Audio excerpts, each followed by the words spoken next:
La semana pasada hablamos en Hebreos 11 lo que es la verdadera fe, la fe emuná, que es una fe que confía, que cree, que confía y que obedece la palabra de Dios, que obedece a Dios, porque cuando tú crees que Dios existe y confías que Él es todopoderoso y que Él es tu Padre, entonces obedeces sus mandamientos porque sabes que el Señor lo hace por tu bien y lo hace para llevarte y darte aquello que tú necesitas. Entonces vamos a seguir ahí y vamos a leer en Hebreos 12. Vamos a irnos al capítulo siguiente, Hebreos capítulo 12, y puedes buscarlo, y vamos a seguir viendo cómo nos sigue enseñando cómo es esa confianza real en el Señor. En la semana pasada vimos cómo Noé obedeció sin que nunca hubiera llovido, cómo David obedecía, cómo cada uno de los héroes de la fe, su característica más importante era la obediencia. Abraham salió de su tierra sin saber a dónde iba, dice. Iba a crucificar a Isaac por obediencia. Entonces, vamos a ver cómo el Señor quiere esa obediencia de parte tuya. Y es muy normal. Cuando tú tienes hijos, cuando tú eres un padre, tú quieres que tus hijos sean obedientes. Y no solo por llevártelas de muy campeón o querer darles órdenes. Lo haces porque sabes que cada instrucción que tú le das los forma para una vida en la cual van a estar un día sin ti. Entonces, lo mismo es el Señor. Él nos instruye. Y quiero que me acompañes. Capítulo 12, versículo 1 dice: todas esas personas están a nuestro alrededor como testigos, por eso debemos dejar de lado el pecado, que es un estorbo, pues la vida es una carrera que exige resistencia.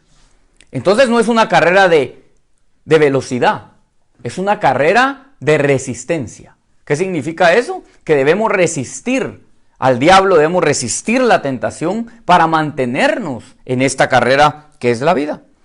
Pongamos toda nuestra atención en Jesús, pues de Él viene nuestra confianza. Y es Él quien hace que confiemos cada vez más y mejor. Jesús soportó la vergüenza de morir clavado en una cruz porque sabía que, después de tanto sufrimiento, sería muy feliz.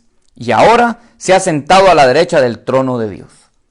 Jesús vivió 33 años en la tierra para entender y ver y sentir lo que nosotros sentimos al estar acá. Pero nunca pecó. Él se mantuvo en esa resistencia, en esa carrera que él sabía que debía soportar hasta llegar a la cruz y ser crucificado por nuestros pecados. Y entonces, ¿qué dice acá? En este tiempo, en este momento difícil, tú tienes que elevar tu vista y ver a Jesús, dice. Mantente viendo a Jesucristo, mantente viendo su sacrificio. Porque cuando tú entiendes ese sacrificio, cuando tú entiendes que Dios nos entregó lo que más valor tenía para Él, que es Jesucristo, tú no te preocupas por nada más. Porque si Dios entregó por ti, por mí, lo que más valor tenía, ¿cómo no te va a entregar todo aquello que tú necesitas? Cuando entendemos en nuestro corazón, cuando entendemos lo importante que fue la muerte de Jesucristo, y cuando uno es padre, entiende el amor que uno tiene por un hijo, y cómo Dios se despojó de su único hijo para entregarlo en una cruz por nosotros, entiendes que todo lo demás está en el conjunto. No te debes preocupar porque sabes que Él es tu Padre y que Él está en cuidado de ti. Así que sigamos leyendo en el 3. Piensen en el ejemplo de Jesús. Mucha gente pecadora lo odió y lo hizo sufrir, pero Él siguió adelante. Por eso, ustedes no deben rendirse ni desanimarse, pues en su lucha contra el pecado todavía no han tenido que morir como Él. Pero ustedes parecen haberse olvidado ya del consejo que Dios le da a sus hijos en la Biblia. Querido jovencito, no tomes las instrucciones de Dios como algo sin importancia, ni te pongas triste cuando Él te reprenda. Porque Dios corrige y castiga a todo aquel que ama y que considera su hijo. Si ahora ustedes están sufriendo, es porque Dios los ama y los corrige como si fueran sus hijos. El título de la enseñanza de hoy es: por su sacrificio, nuestra adopción. Dios te adoptó como hijo cuando lo recibes como Señor y Salvador, cuando tú le dices que Jesucristo y le entregas tu vida. El Espíritu Santo te sella y te marca como un hijo de Dios, por adopción, no por merecimiento, por gracia. Y cuando tú eres hijo, Dios te corrige. Y dice ahí, no tengas en menosprecio la corrección del Señor, las instrucciones de Dios, porque Él corrige al que ama como un hijo. La palabra dice en otra versión que el que no corrige a su hijo lo hace bastardo. Porque no puedes tener un hijo sin corregirlo. Últimamente la gente ha querido no corregir a sus hijos, no darles dirección. Y eso no es lo correcto. Un niño consentido nunca tendrá una vida buena ni una vida en equilibrio. Y es por eso que Dios nos corrige. Y debemos entender y estar gozosos en la corrección del Señor. Porque si te corrige, significa que Él te ama como un hijo. Y en este tiempo, con estas cosas que han pasado, puedes tomarlo como una corrección del Señor al mundo de que debemos cambiar nuestras prioridades, de que debemos entender que íbamos por un camino diferente al que Dios había planeado, que íbamos ya esclavos de cosas que Dios no quiere que estemos. Y dice en el 8, si Dios no los corrige, como lo hace con todos sus hijos, entonces ustedes no son, en verdad, sus hijos. Cuando éramos niños, nuestros padres aquí en la tierra nos corregían y nosotros los respetábamos. Con mayor razón, debemos obedecer a Dios, que es nuestro Padre, quien está en el cielo, pues así tendremos vida eterna. Cuando éramos niños, nuestros padres nos corregían porque pensaban que eso era lo mejor para nosotros. Pero Dios nos corrige para nuestro verdadero bien, para hacernos santos como Él. Desde luego que ningún castigo nos gusta en el momento de recibirlo, pues nos duele. Pero si aprendemos la lección que Dios nos quiere dar, viviremos en paz y haremos el bien. Por todo eso, no debemos dejar de confiar totalmente en Dios. Si la vida es como una carrera y ustedes tienen ya cansadas las manos y débiles las rodillas, cobren nuevas fuerzas, corran por un camino recto y parejo, para el pie que esté cojo se sane y no se tuerza más. Qué belleza de verdad como el Señor nos ama de esa manera. Y la corrección del Señor, cuando tú la tomas de la manera correcta, endereza tu vida, endereza tus sendas, endereza todo aquello que no estaba correcto. Cuando tú tomas como lo hacíamos con nuestros padres. Hoy yo puedo decir que cada regaño, cada castigo de mi papá y de mi mamá en mis tiempos de juventud, me han dado hoy la disciplina, me han dado hoy la idea, me han dado hoy el caminar que debo tener. Ellos me leían la palabra de pequeño, ellos me enseñaron y me inculcaron quién era Dios para mí. Y ahora yo lo he aprendido en una comunión con Él, que Él es mi Padre, y que debo entender que su corrección solo es para mi bien, para darme vida eterna, dice. Y es lo que mirábamos en el versículo 11. La verdadera fe es la obediencia, el poder decir, Señor, estaba equivocado, regreso mi senda a donde debo estar. Dice, y el pie cojo no se tuerza más, sino sane. Hay instrucciones que el Señor te ha dado, que dejes ciertas cosas, que te detengas en ciertas cosas para sanar aquello que tal vez estaba dañado. Dios a través de la corrección también sana, también te cambia, te transforma. Y quiero que sigamos leyendo en el 14. Traten de vivir en paz con todos y de obedecer a Dios, porque si no lo hacen, jamás lo verán cara a cara. La salvación es gratis. La salvación es dada por el Jesucristo a través de la cruz. Pero eso no significa que tú pisotees la gracia o que pisoteemos la gracia y que vivamos descontroladamente. Lo que Dios nos ha dado es libertad, no libertinaje. La gracia del Señor nos enseña que confiando en Él podemos obedecerlo y hacer las cosas correctas. No dejen que nadie se aleje del amor de Dios. Tampoco permitan que nadie cause problemas en el grupo, porque eso les haría daño. Sería como una planta amarga que los envenenaría. Aquí Dios nos enseña que hay veces que hay gente a tu alrededor de la cual no debes estar cerca. Porque contamina, dice, es una planta que contamina, que amarga. Ora por aquellos que tal vez viven en amargura o en miedos, pero no te dejes contagiar de ellos. Al contrario, lee la palabra de Dios, métete en intimidad con Él y déjate contagiar o déjate inundar por su presencia para que así el Señor te transforme y te dé ese gozo y esa paz que sobrepasa todo entendimiento. Tampoco permitan que nadie cause problemas, dice. Ninguno debe tener relaciones sexuales prohibidas ni despreciar a Dios. Eso fue lo que hizo Esaú, pues cambió sus derechos de hijo mayor por un plato de comida. Esaú le vendió a Jacob su primogenitura por un plato de comida. Pero miremos el contexto de esto. Esaú venía de cazar, venía cansado, no tenía ganas de cocinar. Tenía un deseo de su carne. Comer es un deseo fisiológico, no es un deseo espiritual, es un deseo fisiológico. Y él en su carne, en su necesidad, le dijo a su hermano, dame de comer.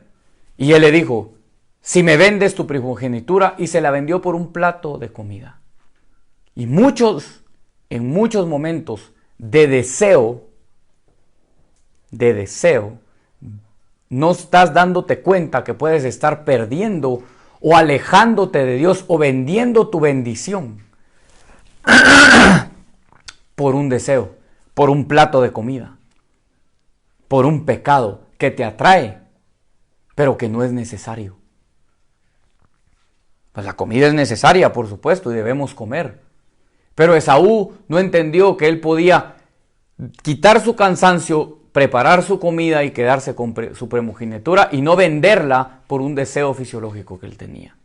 Debemos tener cuidado, porque hay deseos que te pueden dañar y que te pueden hacer mal, y solo por eso estás vendiendo o cambiando o dejándote engañar para perder aquello que Dios tiene para ti.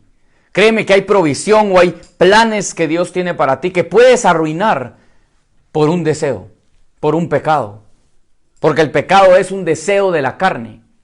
El pecado es aquello que te incita a hacer cosas desagradables a Dios por llenar un deseo que a ti te hace falta. Que no es necesario. Simplemente es algo, puede ser un vicio, puede ser el trabajo, muchas cosas. Al final debes tener cuidado con eso y por eso lo dice aquí. Y cuando quiso que su padre le reconociera esos derechos, él no se los reconoció. Esaú lloró mucho, pero ya no había nada que hacer. Créeme que yo en muchos momentos, tal vez por cosas que no eran agradables a Dios, perdí cosas que Dios podía haberme dado. ¿Y qué pasó? Aunque te arrepientas y aunque llores, está perdido. Esaú había perdido su primogenitura y aunque lloró por ella, no había nada que hacer. Ustedes no se acercaron al monte Sinaí, el cual se podía ver y tocar, y en el que había fuego, oscuridad, tinieblas y tormenta. Tampoco oyeron el sonido de una trompeta, ni la voz de Dios dándoles mandamientos. Los que oyeron esa voz en el monte Sinaí pedían que se callara, pues no podían obedecer el mandamiento que les ordenaba. El Señor nos quiere dar una vida en santidad y es posible. Cuando tú entregas tu vida a Él, cuando entregas y te humillas y entiendes que es solo a través de su presencia y a través de su palabra puedes tener el carácter para decirle, Señor, aquí estoy, Señor, heme aquí, Señor, quiero cambiar, Señor, quiero ser mejor. Y eso que hicimos hoy de ponernos a cuentas, tú lo puedes hacer todos los días en tu cuarto, en privado, confesarle a Dios tus pecados y arrepentirte de ellos. Yo quiero hoy decirte que en Hebreos hemos aprendido cómo el Señor desea de todo corazón bendecirnos. Cómo el Señor lo que quiere es instruirnos y darnos corrección. Si tú amas a tus hijos, corrígelos. Y si eres amado por Dios, recibe la corrección. Porque cuando uno es padre, cuando uno ya es mayor, no hay quien lo corrija. Los papás tratan, pero ya no es su labor, ya no eres un hijo de dominio. Pero en Dios vas a ser hijo de dominio siempre, porque Él va a ser nuestro Padre eternamente. Y entonces con gozo recibimos esa corrección que el Señor trae. Por su sacrificio, Él nos adoptó. Y Él, como Padre, nos ama. Y porque nos ama, nos corrige, nos dirige. Y nos dice, hijo, esto que estás haciendo no es correcto. Hijo, te voy a quitar esto porque te puede hacer daño. Hijo, lo que más me importa es la eternidad. Y quiero cerrar con esto. Debes entender que lo más importante en la vida es Él. Nosotros estamos aquí por Jesucristo. Él es lo más importante, no nosotros, es Él. Él es el único digno de toda la gloria, de toda la honra, de todo el honor. Él es el nombre sobre todo nombre, Rey de reyes y Señor de señores. Y cuando caminas en su reino, debes acatar sus mandamientos. Cuando tú vas a otro país, te dan reglas que debes seguir para no ser multado, para no ser castigado. En el reino de Dios es lo mismo. Hay estatutos, hay 10 mandamientos que se derivan en muchos más, que el Señor ha puesto para que caminemos de acuerdo a su voluntad en su reino. Y si caminas en su reino, tienes que estar seguro que Él, como tu Padre, jamás te dejará. Cuando tú entiendes que en Jesucristo ya tienes todo, que Dios te dio todo a través de Jesucristo, porque Él es todo lo que tú necesitas. Si tú lo tienes a Él, lo tienes todo. En Él se engloba todo. Él dice que Él es el que sustenta el universo. Si tú entiendes esto, puedes ir al Salmo 23 y decir, Jehová es mi pastor, nada me faltará. Él es el pastor. En delicados pastos me hará descansar. Puedes declarar como debe ser que el Salmo 23 se haga rema en tu vida. Porque cuando entiendes que en Jesús tenés todo, que en Él está todo lo que necesitas y que lo aceptas y lo recibes en tu corazón y Dios te adopta como hijo, entonces Él va a ser tu pastor, Él te va a guiar y nada te va a hacer falta. La palabra dice, las ovejas oyen mi voz y me siguen. Si eres hijo de Dios, escucha su voz y síguelo. Y arrepiéntete de tus pecados para que te dé vida eterna. Así que yo quiero hacer una oración hoy para aceptar a Cristo en mi corazón, para recibirlo como Señor y Salvador. Y poderle decir, Señor, sí, yo quiero ser tu hijo. Y quiero que me corrijas, que me dirijas y que me digas a dónde debo ir. Quiero cumplir ese propósito por el cual me creaste. Quiero, Señor, poder levantar mis manos y saber que tú eres mi pastor y que tú me dirigirás. Que tu vara y tu cayado me infundirán aliento. Que aderezas mesa delante de mis angustiadores. Que mi copa está rebosando. Que pueda decir, Señor, que tú eres mi Padre, mi papito lindo, y que yo soy tu hijo.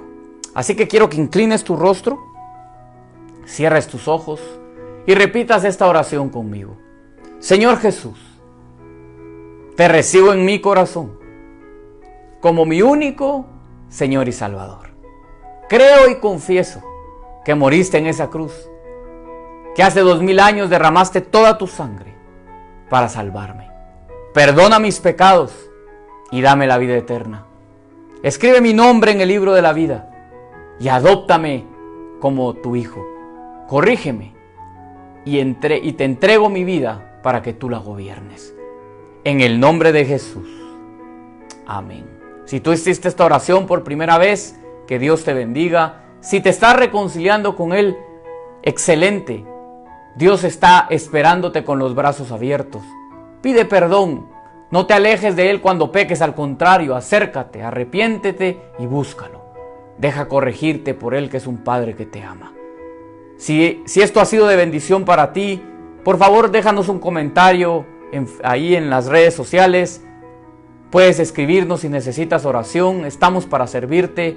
Gracias por acompañarnos, nos vemos la próxima semana y que Dios te bendiga y un excelente inicio de semana para ti. Dios los bendiga.